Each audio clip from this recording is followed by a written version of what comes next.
and also the alternative counts for handling. We'll only be proceeding with count 1 for robbery violence instead.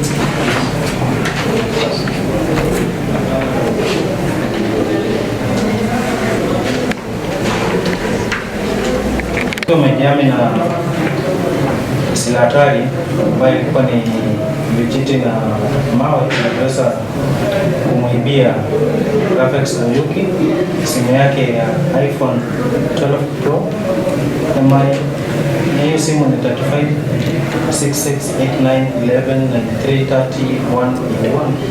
dhamana yake ni shilingi 62,000 na pesa taslimu 80,000.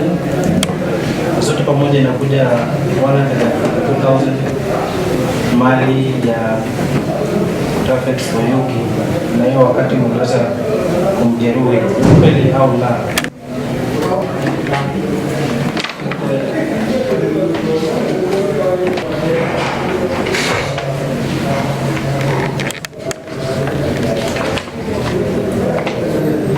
I'm also informed that for now I'm going to admit them to bond of 700 shillings in one surety or a cash bail of 300 shillings.